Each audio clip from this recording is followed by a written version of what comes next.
Hello viewers, আশা করছি আপনারা সকলে ভালো আছেন। তো আজকের এই ভিডিওতে দেখাবো কিভাবে আপনারা সিম্ফনি i68 মডেলের সেটের টাচ অথবা ডিসপ্লে রিপ্লেসমেন্ট করবেন। তো দেখুন, এটি হচ্ছে সিম্ফনি i68 মোবাইল। এটিকে টাচ চেঞ্জ করলে আপনাকে প্রথমে মোবাইল সেটের ব্যাক পার্টটি খুলে কভারটি আলাদা করে নিতে হবে। আমি আগে থেকে সেটটি আলাদা করে নিয়েছি। এটাকে খুলে নেবেন। নেওয়ার পরে এখানে দেখুন টাচের কানেকশান রয়েছে, কানেক্টরটাকে খুলে দিতে হবে। এটা আমরা খুলে দিলাম। দেওয়ার পরে আপনি দেখতে সামনের পার্ট এটা কিন্তু ভেঙে গেছে, যার ফলে এটিকে চেঞ্জ করতে হচ্ছে, রিপ্লেস করবো আমি এটি। তো আপনারা এটিকে প্রথমে আপনাদের হট গান অথবা হিটার গান দিয়ে এটিকে হালকা করে হিট দিয়ে নেবেন।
আসছে। এটা সম্পূর্ণরূপে পরিষ্কার হয়ে গেলে আমরা এটাকে চেক করে নেব ডিসপ্লেটা আসলে আমাদের টাচটা যেটা আমরা নতুন রিপ্লেস করবো এটি ভালো আছে কি না তা আপনারা আগেই চেক করে নেবেন। তাহলে আপনাকে যদি সেই ক্ষেত্রে আপনার টাচটি খারাপ থাকে তাহলে আপনাকে রিপ্লেস করে নিতে পারবেন। এক্ষেত্রে আপনার কোনো প্রকার ডোনেশন খেতে হবে না। আর যদি আপনি চেক করার পূর্বেই টাচটি অলরেডি সেট করে ফেলেন, তারপরে আপনার যদি কাজ না করে তাহলে কিন্তু আপনার টাচটা সেক্ষেত্রে লস হয়ে যাবে। আমরা আগেই টাচটি এখানে নতুন একটা টাচ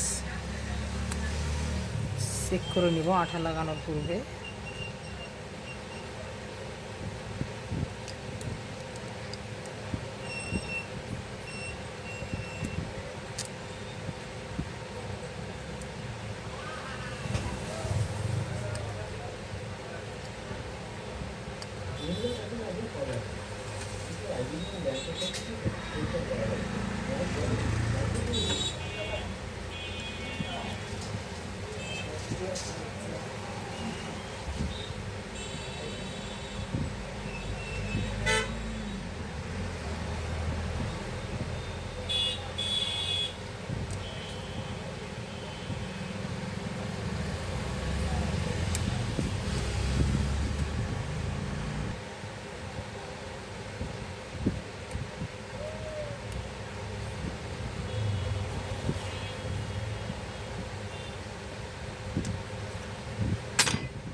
এখন আমরা সেটটি চালু করে চেক করব আসলে আমাদের নতুন টাচটি